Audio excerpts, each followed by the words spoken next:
This is a look at populism. Populism was, for the most part, beginning as a farmer's response, and then it becomes a national political response that ultimately fails. Failure by the time that the populist movement comes to an end, but eventually success in the sense that a lot of the things the populist is going to demand will eventually be put into effect, just not by the populace. Well, there's three major groups that we're talking about here. The labor, meaning factory workers, immigrants, whose labor will be exploited, and then farmers, specifically individual farmers. And decade after decade, there's fewer and fewer family-run farmers in the country, both then and today. Labor's response, for the most part, is going to be the creation of benevolent societies, like the Molly Maguires. The Molly Maguires were established in Pennsylvania. They were an Irish group, began as a benevolent society.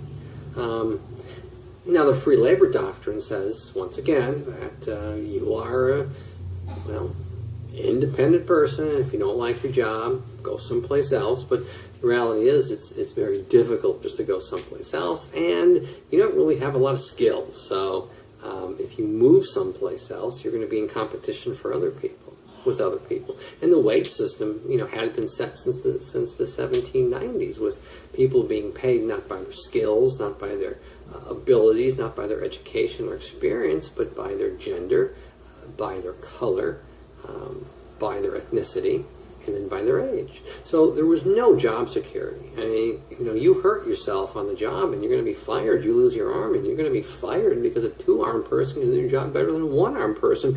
And there's no tough, smart Texas attorney who's going to sometimes hammer for you and sometimes bark like a dog, depending on the commercial, to get you everything you want. You, at that time in U.S. history, are on your own.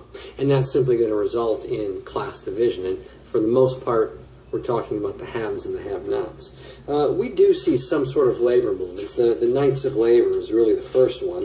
They start as a secret society, but after the Civil War, they come out in the open, and they call for a brotherhood of labor, except, and then they have a list of workers who cannot join them, like people who work in the liquor industry or stockbrokers, for the railroad and a few others. Well, the Knights of Labor pretty much dissipates by 1880, 1881, and some of those, along with a guy named Samuel Gompers, forms a union called the American Federation of Labor. Now, the big difference between the Knights and the AFL is that the AFL would use strikes and collective bargaining to get what they want. However, a lot of Americans saw strikes and collective bargaining as un-Republican. The idea is you get your wages based on your skills and abilities, not you as a member of a group doing so. We have the farmer's voice. Farmers were damaged for many reasons. One is because of the railroad. The railroad took advantage in the sense that there was no continuity. The railroad would show up and they would simply base their fees with no good reason except to make money. So a farmer needs to depend every year on one's expenses, and you just could not depend on the cost of transportation. So that's going to be a problem. There were market problems. People lost money. Farmers lost money. So what do? The next year? They grow even more. Well, the problem with growing even more is that they're going to flood the market. So they grow even more to try to make up for the lost wages. Well, this is just, like I said, one major problem after another.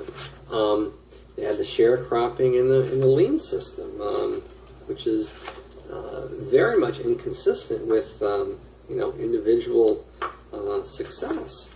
And so we have Western farmers who move out west as these independent people, these rugged individuals, but the reality is they become day laborers for corporations.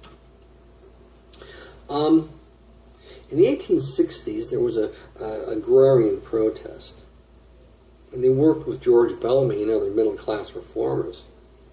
And they're protesting the problems of the national-international market. They're complaining about the railroad. In order to have a successful movement, you need a couple things. And most movements in this country are unsuccessful, but this is what historians agree on, what it takes to make a successful movement. One, you need a new space. Both a physical space for like-minded people to meet, as well as a space in American culture, American politics. There is a need, and you're going to fill that need. Two, you have to recruit. You have to get more people to join your movement, and you educate them as to why you have to join the movement. Now, getting together and complaining about how unfair this or that is does not get you any results. The best way to change whatever problem you see as you see it is to politicize the movement, to get people of like-minded thought to run for office and win for office. Then you can change society. Well, there was certainly a money issue involved in populists. Who issued money, how much in circulation, gold, silver, both, how much paper money should be backed by precious metals. And we have greenbacks, paper money that usually was, but not always, backed by gold or silver. You had states issuing currency. You had businesses issuing currency. You had national banknotes redeemed over time, thus diminishing in supply. You had specie, which is coins supported by gold or silver.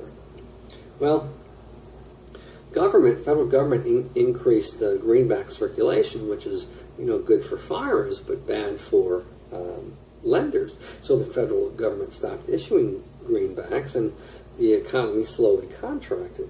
Good for lenders, bad for farmers. In 1873, the silver market fell, and Congress stopped coining, stopped using silver for coins, and the economy just contracted even further. By 1879, we were back on the gold standard, and the economy only got worse. So the money supply drops, population increases, production increases. $1 per bushel of wheat turns into $1 for many bushels of wheat 5 years later. So the problem is what to do. And so we have a group of farmers called the Grange. They got together and in a physical place to complain about what's going on and to try to figure out what to do. These alliances were formed by farmers. They started in Texas. And southern farmers often moved to Texas when they lost their farms throughout the South. And this Texas had a lot of disgruntled farmers. The Grange, also called the Patrons of Husbandry, established a social group. In 1875, they had about 1.5 million members, and they promoted cooperatives. They purchased and sold together, thus they could get better deals.